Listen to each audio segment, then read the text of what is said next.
Ladies and gentlemen, my heartfelt welcome to you again to our series that we titled The Apocalypse, the good news from Patmos.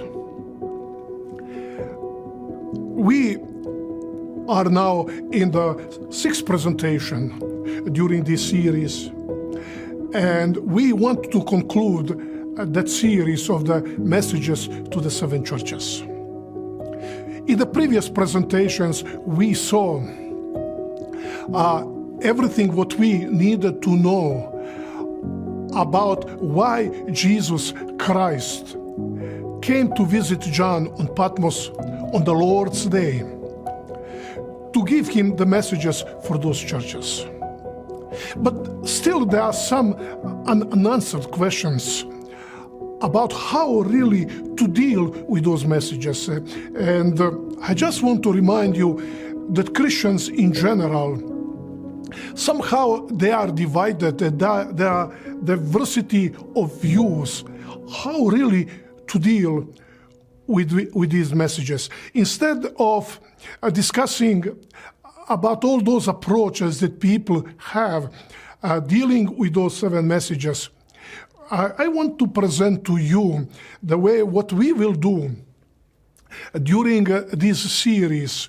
And I would like to suggest to you probably the most appropriate approach to those messages that is warranted by the very book, the book of Revelation. Let me remind you what we said before is that those seven messages were sent to the literal and real churches that were located in probably the most prestigious and metropolitan cities in the Roman Empire. Those cities were located in the Roman province of Asia. Today we call it Asia Minor to distinguish from the continent of Asia. But that territory today, of course, is a part of the modern Turkey. Very often with my students, I visited the places, the location of those cities. And we would read these seven messages, and I just want to tell you is, when you are on those locations where those cities once stood, those prestigious metropolitan and prominent cities in the Roman Empire, I would always discuss with my students about those messages and what they meant for the Christians of the time of John. Let me remind you what we already stated before. One text that we already looked into is Revelation chapter 1, verse 19, where Jesus lifted up John, who was really terrified of that magnificent presence of Jesus, seeing him there on Patmos when he appeared to John in vision. John fell before the feet of Jesus. Jesus lifted him up and told him, "Hey, John, I want you that you write or put in writing the things that you will see in the vision." And Jesus, please pay attention, Jesus now clarify to John what he saw in the vision and what that vision actually related to both the time of John and to the future history, all up to the second coming of Christ. If you look into chapter 1, verse 19, Jesus clarifies to John two parts of what John saw in the vision and what he's to put in writing. Jesus says, the things which are, you will notice, this is the present tense. Some things that John saw in the vision were about his own time. And then Jesus says, after that, John would see the things which will take place after these things. After what things? after those things which are. If you go to chapter 4,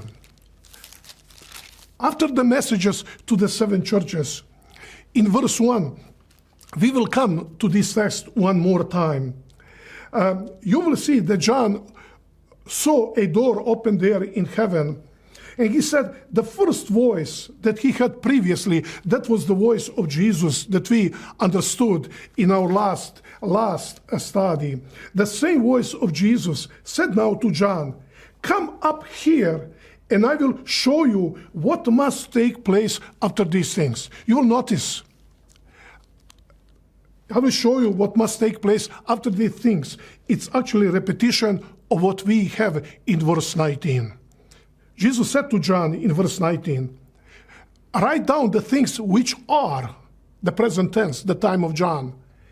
And then Jesus says, "and the things that will take place after these things." Once Jesus showed to John the messages to the 7 churches, now in chapter 4, verse 1, Jesus says, "Now I will show you what will take place after these things," which really points significantly to the timing of these 7 messages. Jesus refers to them as the things which are. It means they really related to the present time of John, about those 7 churches, the situation, in which those churches were at the time of John. And that's the starting point for the understanding of those messages. We want to understand what those messages meant primarily to John, to those 7 congregations in Asia Minor.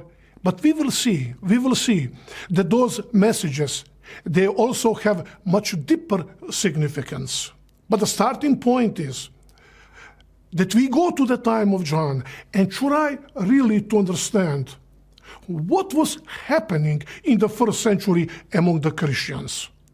And why Jesus, in the first place, gave those 7 messages to John, to send to those churches. I want to remind you what we already stated before. If you open one more time chapter 1 of the book of Revelation in verse 4, you will see that John makes very clear, he says, "John to the 7 churches that are in Asia."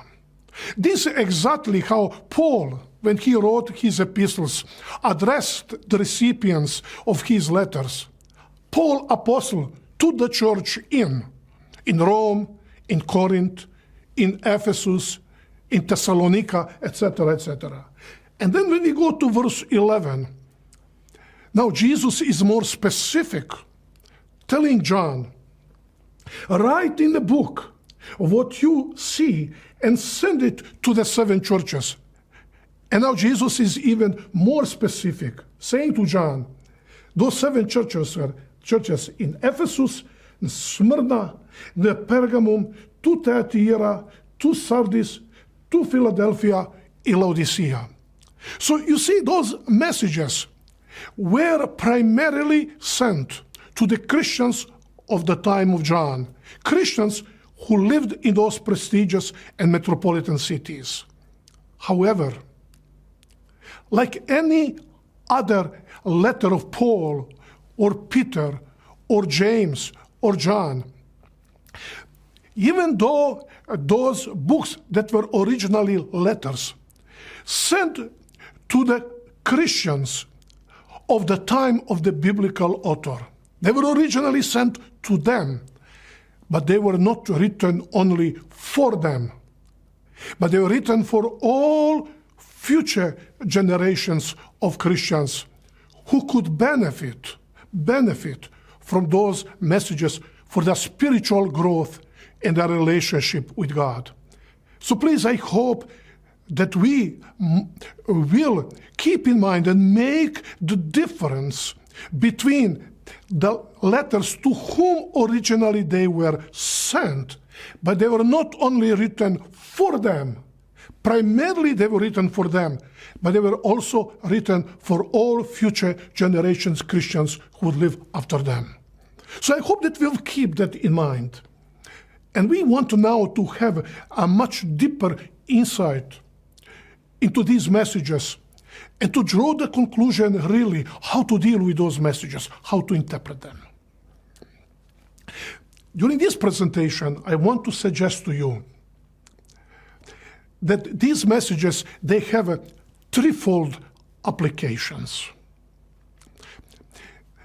The threefold applications are equally important. All the three applications are equally important. However, we have to follow the order in order to grasp the full and responsible understanding and interpretation of these messages. One, it's always one. And two and three are always two and three. The application number two, it cannot be one. If you do it, then you will miss the point of these 7 messages. So let's begin with the number one. I call this application a historical application. What are we talking about? We already stated it. There is a kind of a repetition, but we want really to expand on that. When we say historical application, we want to understand to whom originally those 7 messages were sent.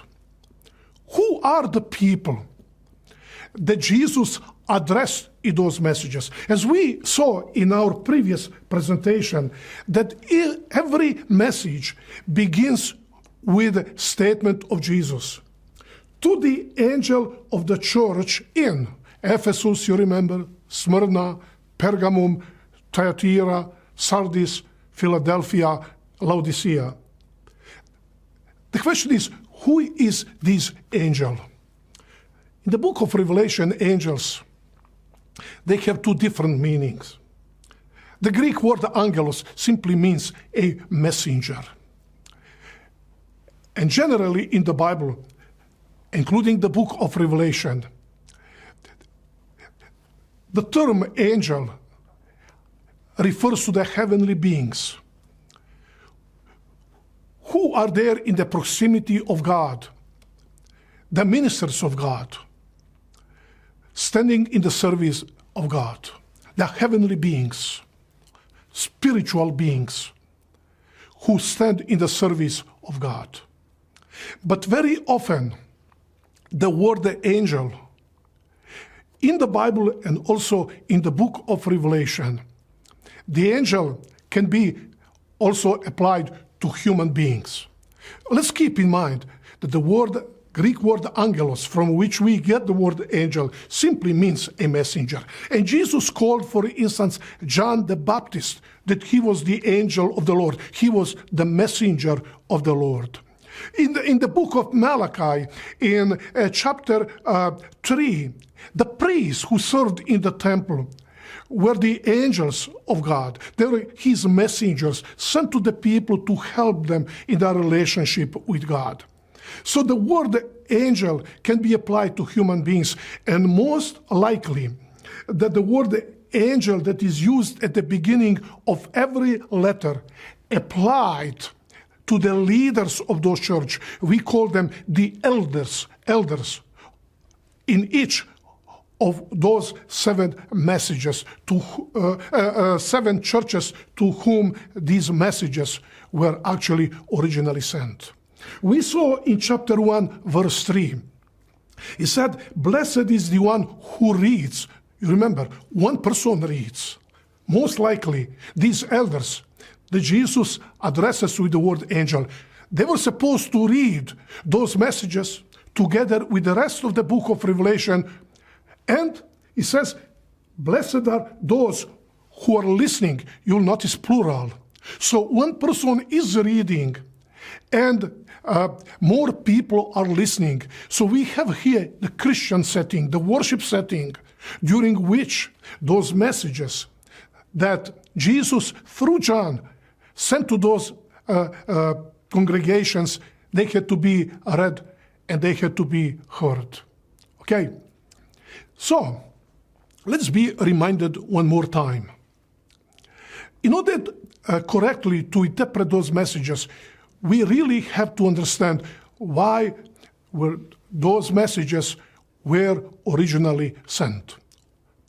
As a kind of repetition, in the first century, following even the death of Paul, Christian churches were established very well.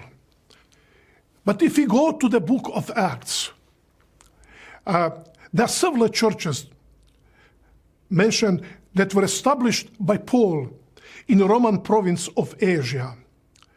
In the writings of Apostle Paul, a church of Laodicea is mentioned. Hierapolis is mentioned. Colossae is mentioned.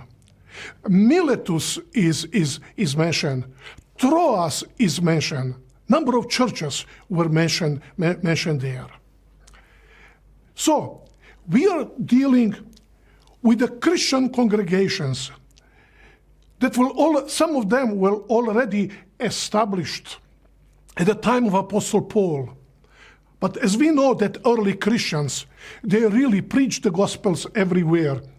So, in other cities, the Christians congregations were established. I'm sorry I did not even mention the city of Ephesus, where Paul spent a significant amount of time, about a year and a half, where he preached the gospel.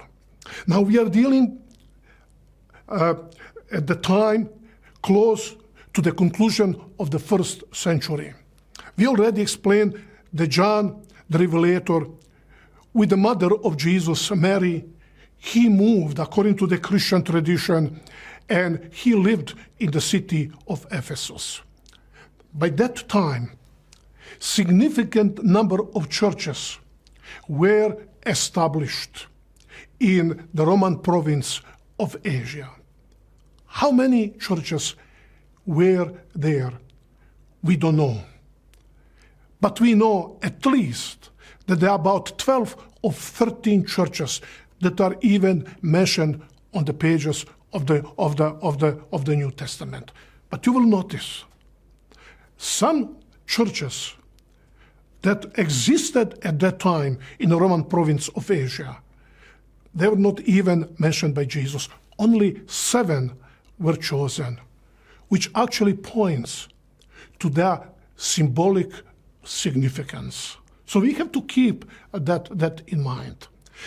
But in order to understand the symbolic significance, first we have to understand why were those messages at the first place sent to those Christians of the time of John.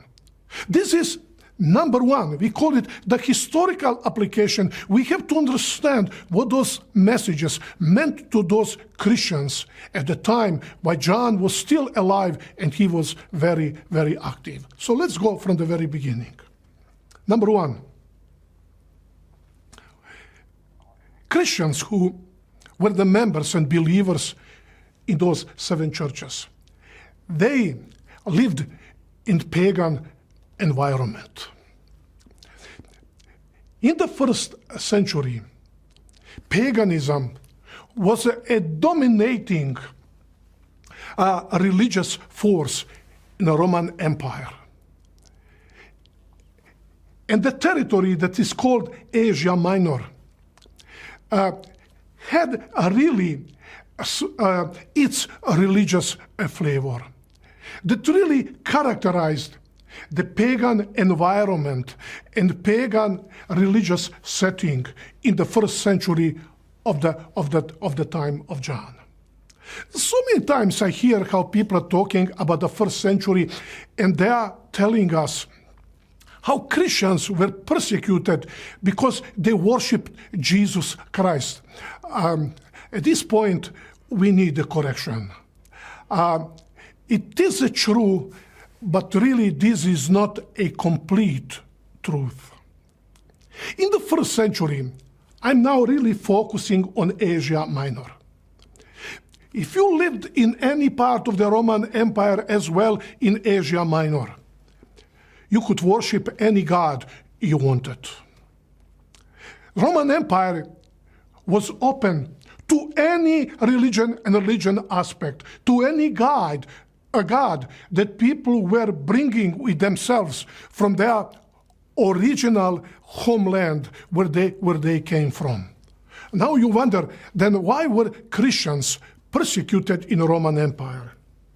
You see, Romans would allow its citizens to worship any god they wanted. Christians could worship Jesus Christ without any problem under one condition.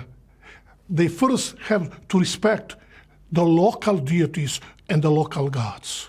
If you did not respect local gods and local deities, Romans refer to you as the atheist. You see, today, atheist is the person who does not believe in anything supernatural, who does not believe in God and divine powers. But in Roman Empire, you were atheist if you did not respect the local deities.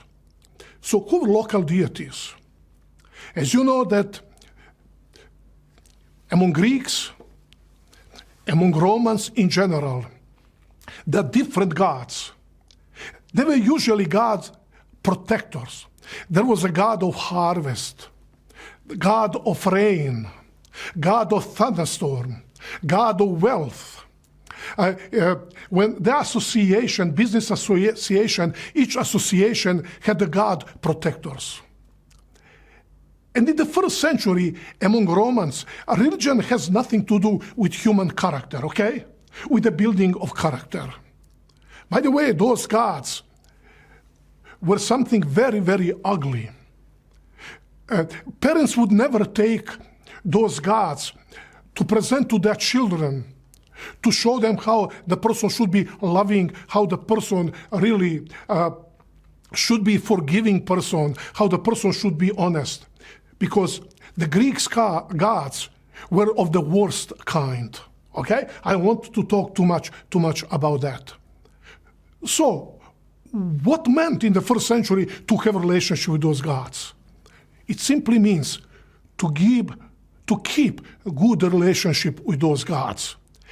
As long as you are in good relationships with them, it means that those gods will not be angry with you and they will protect you, okay? They'll protect you. If something happens, for instance, there is no harvest, or there is a flooding waters, they destroy everything, or business is not flourish. The first thing that pagans will ask, why is the God, or why are our gods angry with us? But in order to keep those good relationship with gods, pagans would every year in pagan temples have festivals in honor those gods. They will offer sacrifices to those gods. And those flesh of those sacrifices were put on the table. All pagans, almost, they had a civil duty to come there to the temple to participate in eating the flesh of those sacrifices in honor of those gods.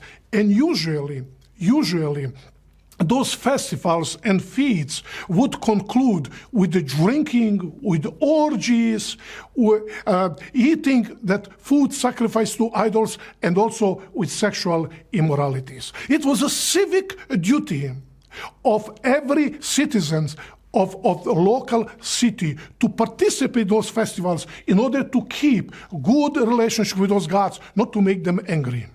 Okay? Now you can imagine that for all those reasons, Christians could not participate in worshiping those gods, going to those temples. When tomorrow something serious happens, like flooding waters, or there is no harvest, or there is a famine, or business collapses, the first thing that pagans will ask, why is God angry? And they will look for people to blame. There is a reason why gods are angry, and somebody has to blame for that.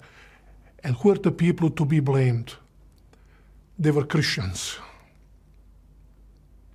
And that's the reasons why Christians were persecuted. They will lose their status in society. You see, if you go there to the temple, you will get the special papers. Okay, you can do your business. You're free citizens to go. But for not participating in all those pagan religious customs, you will lose your status in society. You would not be able to work. You will not be able to open the business. Not only that, pagans in those cities, they enjoy many privileges by Romans. Keep in mind that those cities were cities like in Europe, Paris, London, I don't know, all those prestigious cities. When rich Romans with their wives, they wanted to go shopping, they would go to Laodicea. If somebody wanted to be involved in philosophical discussions, they would go to Ephesus. If some people wanted to have to public houses, to have intercourse with prostitutes, there are several cities, they were offered all kinds of entertainment. And people became very rich. If you go to the city of Ephesus, you can see how much people were rich. So wealthy people, they try to protect their wealth. And that's for them was very important to get the favor of the Roman Empire, especially of the emperor, of Caesar. And that's why those cities were competing to build shrines or temples dedicated to Roman emperor. And it was the duty of all citizens in the Roman Empire at a certain period of time that was announced to go there to the temple of the emperor, take in incense and put before the statue of the emperor. When you do it, you get a paper. You get a paper. It means you're a free citizen.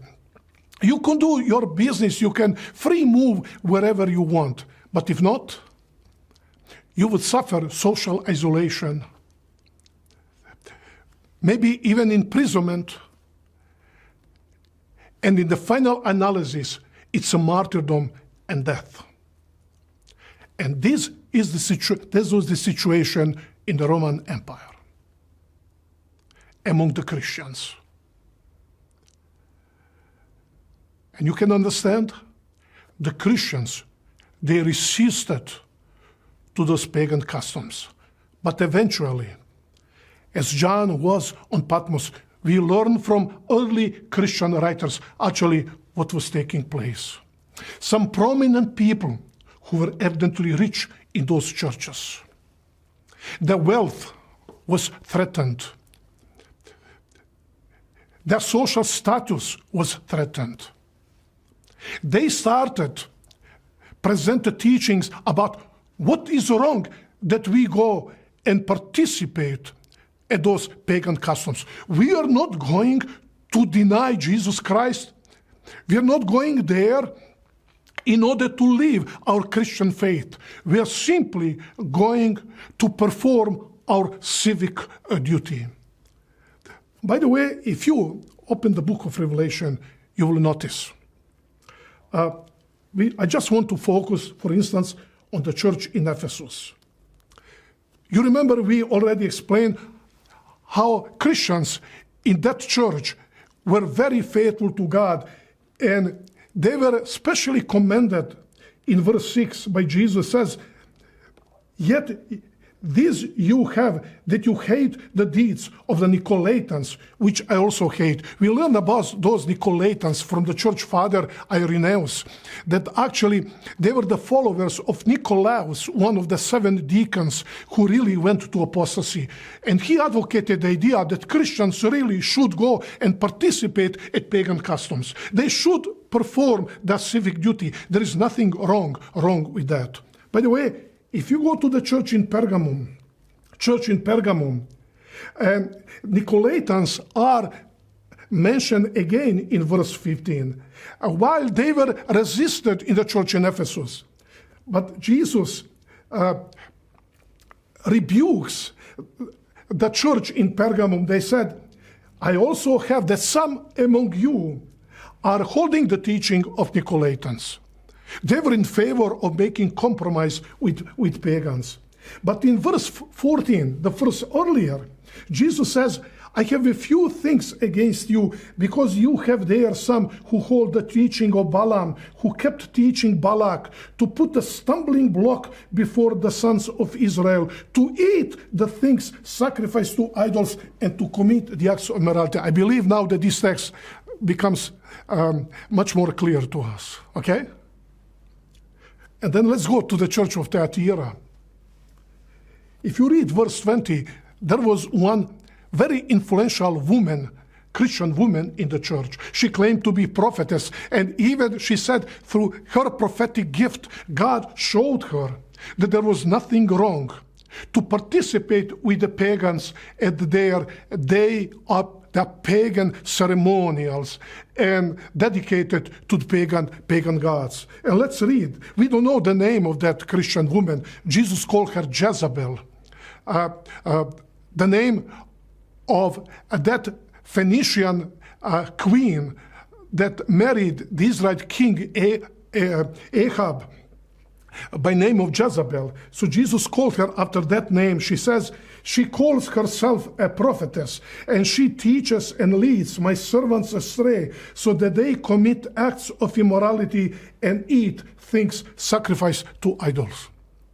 Now you understand what was the problem in those churches. But the major problem was that John, the apostle, was not with them as their pastor. He was on Patmos. He would not provide guidance to them how to relate to the pagan environment. And you know, since the pastor was not there, the influential people, we can call them false teachers, promoting their ideas, and they were very successful in that.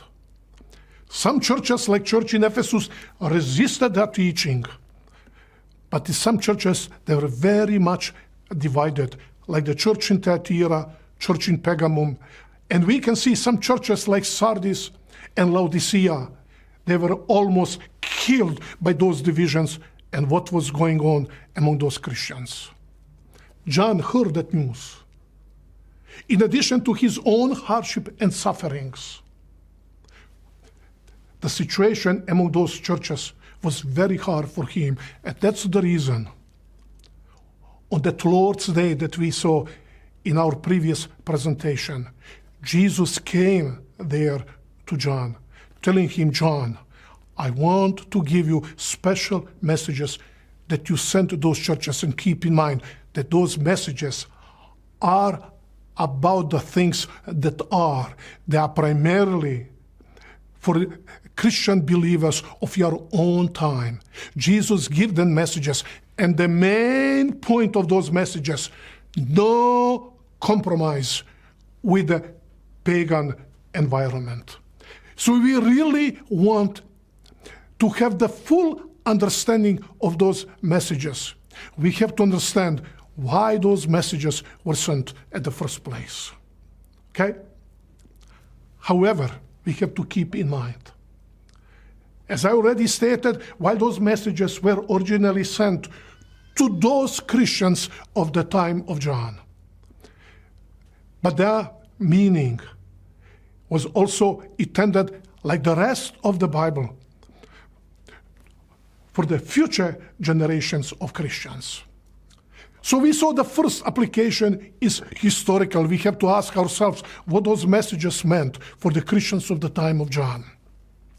However, we have to keep in mind that the book of Revelation, it's a prophetic book.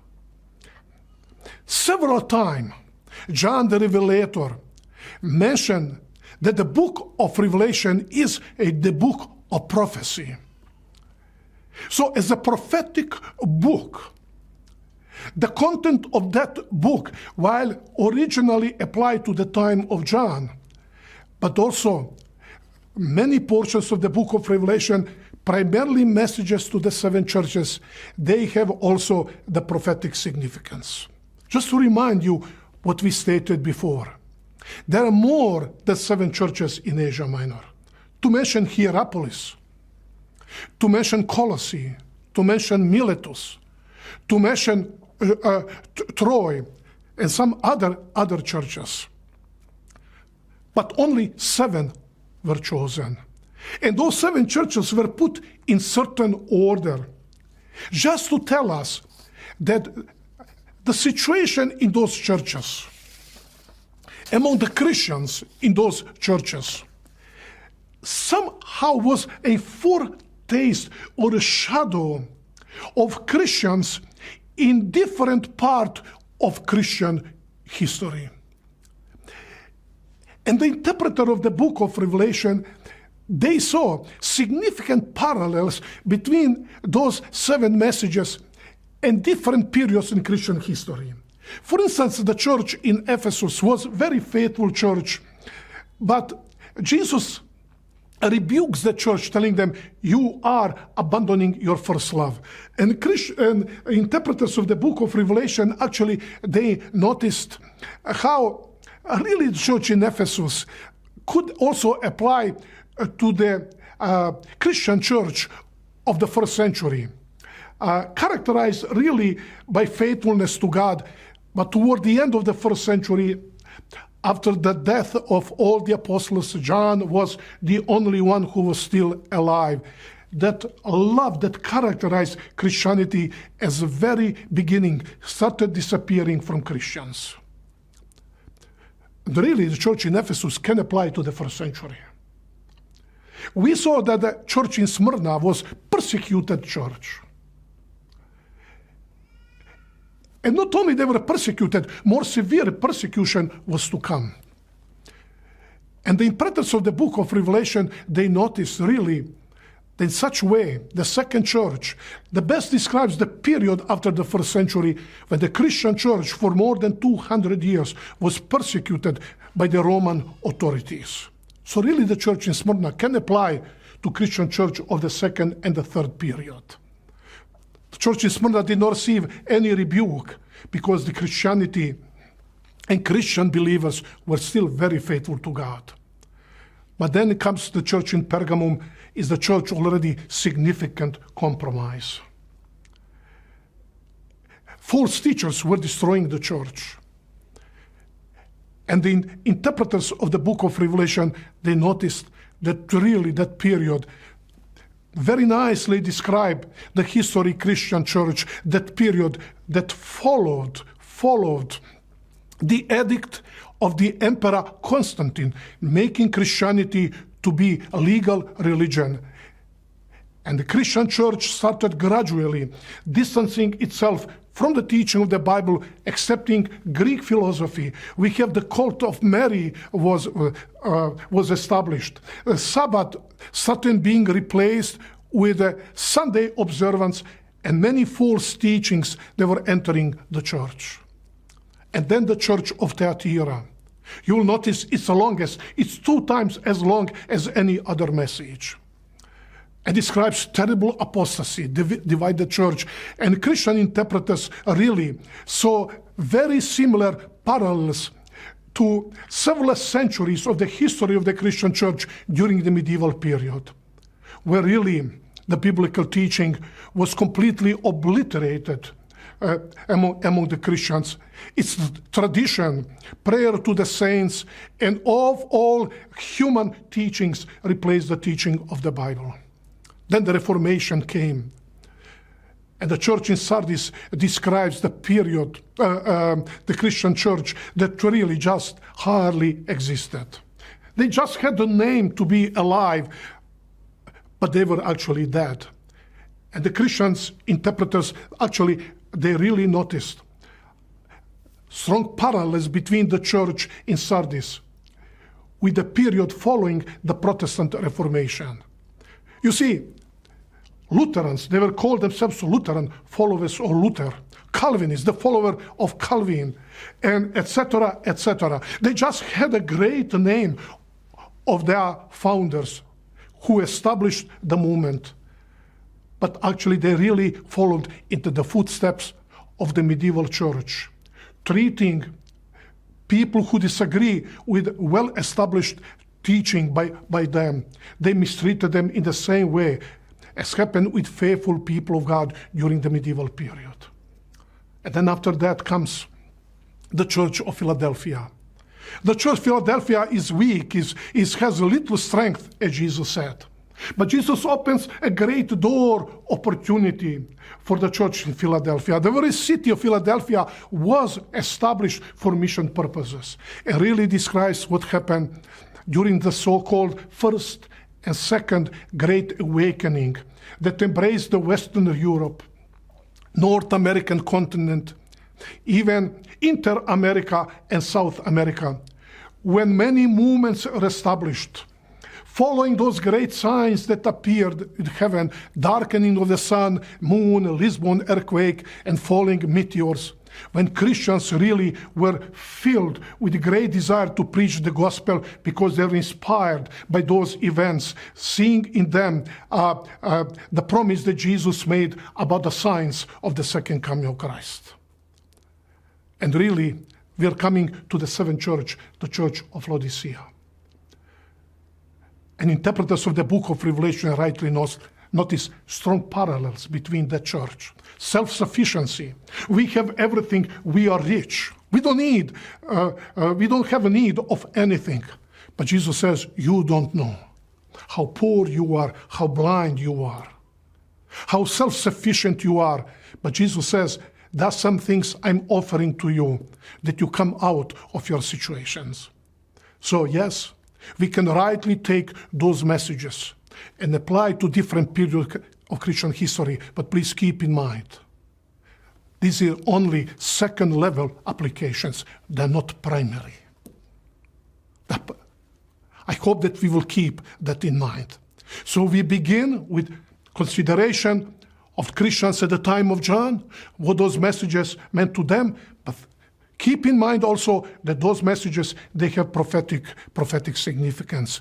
And now this brings us to the third level application. I call it, so the first one is historical, second one is a prophetic, and the third one I call universal application. Okay, let me explain actually what it meant. Sometimes I see when Christians are writing about those 7 messages, I saw even the titles they give to their books.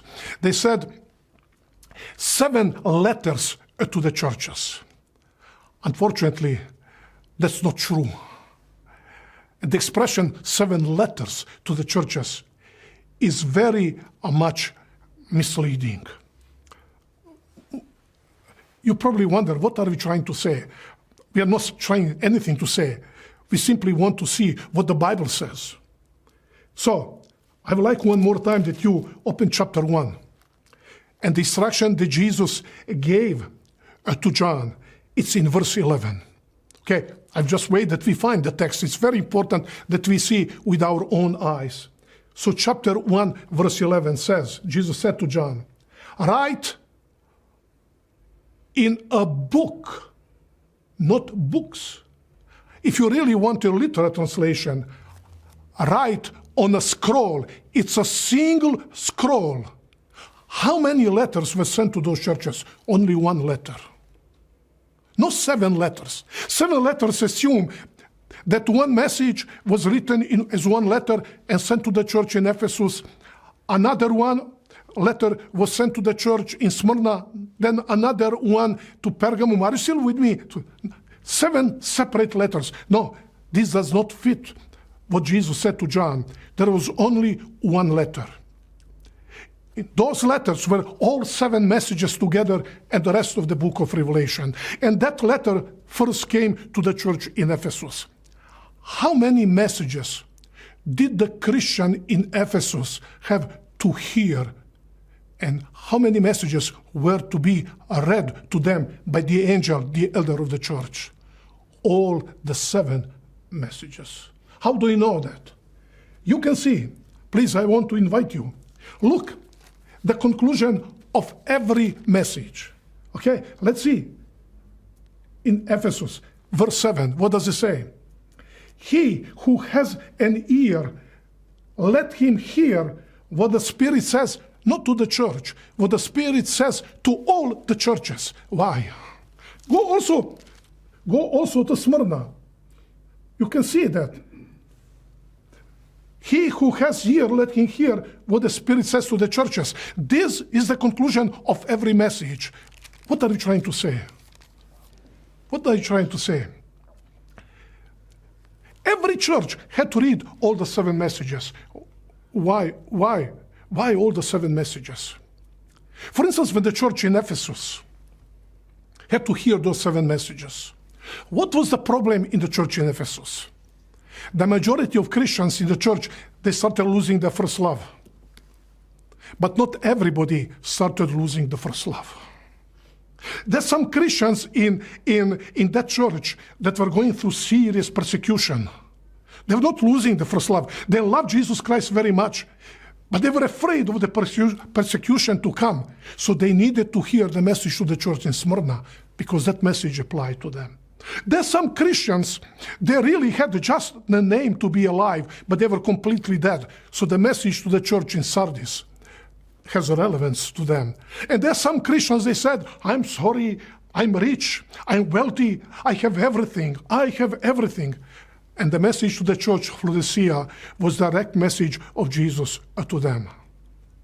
Not 7 letters, 7 messages, but all 7 messages were sent in one letter. And all the 7 messages, they had to be sent to every church, and the elder of every church had to read all the 7 messages to each church. And all Christians in those churches, they had to hear all the 7 messages. Why? Because nobody could say, this message does not apply to me. I am not like that. But Jesus says, yeah, you have another problem, you have another issue in your life, and that better listen to that other message that really speaks directly to your heart. My brothers and sisters, there is a tendency of Christians today to say, we are today Laodiceans. And yes, we are. The spirit of the church in Laodicea really permeates the Christians everywhere across the globe.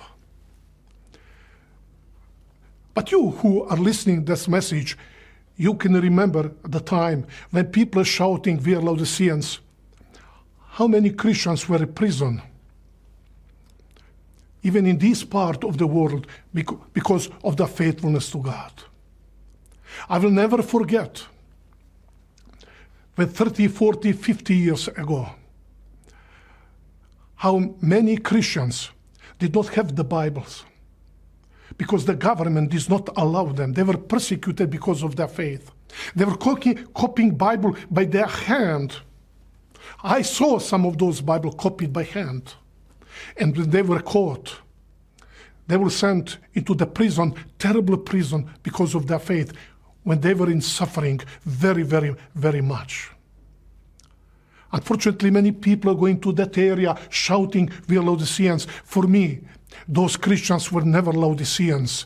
They were really Smyrnians. I lived in one country in this world when I saw young people. They were really motivated by evangelism. And during the break, the holiday between semesters of the school year, they were planning evangelism. I was with them, helping them. I'm talking about faraway country in Asia.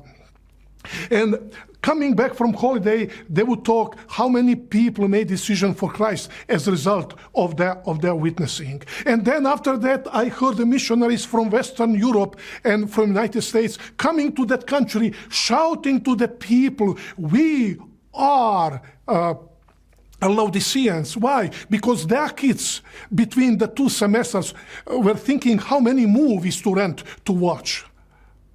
But friends, we have to be very careful how we deal with those messages. Those messages are not given that we point fingers to others, because we should not forget that 3 fingers are pointing to us. The 7 messages are not given to point fingers to others, but to ask ourselves a question, what about my relationship with God? Maybe I say, Lord, I'm not Laodicean, but maybe I'm Smyrnian. Maybe I'm Ephesian because my first love for Christ is not as strong as it was in the beginning. Or maybe I'm just a nominal Christian. I have the name to be called Christian, but there is nothing in my life to show the seriousness of my relationship with Christ. You see, those messages, although originally they were sent to the Christians of the time of John, and those messages were very significant for them. But those messages were written also in view of all future generations of Christians. I believe that when Jesus gave those 7 messages to John, my dear friend, Jesus had also me and you in mind. With all our spiritual issues, maybe with the spiritual problems that we have in our lives, and maybe with our love for God that is not as strong as it was maybe 20 or 30 years ago. Or maybe we are so self-satisfied, self-sufficient, we don't need anything. But Jesus says, I am standing at the door of your heart and knocking. If you open the door, I will come to you and we will have that loving dinner together. Probably you remember when you want to have a meeting with somebody who is significant. Maybe it was that girl that you started dating, or that boy that today is your husband, or maybe you want to have a business meeting. We know the significance of eating together. There is something that leads to the establishment of great relationships between the two persons. And so those 7 messages are messages of a loving Savior. And you remember that the key word of messages is the Hebrew word shuv. You're going into wrong direction. Shuv, turn around. Come back to God and establish your relationship with Him, and your love will grow in a great force. Yes, those messages were put at the beginning of the book of Revelation, although they concern the Christians of the time of John. They've written also, my dear friend, also for you and for me. I hope that you will find the time to read those messages for yourself. If something does not apply to you in one message, let me tell you, you'll come to the message that you will see and you will experience and you will feel as Jesus is talking to you today. May God bless you. May Holy Spirit touches your heart as you are trying to understand those messages and the meaning for a personal life. May God bless you.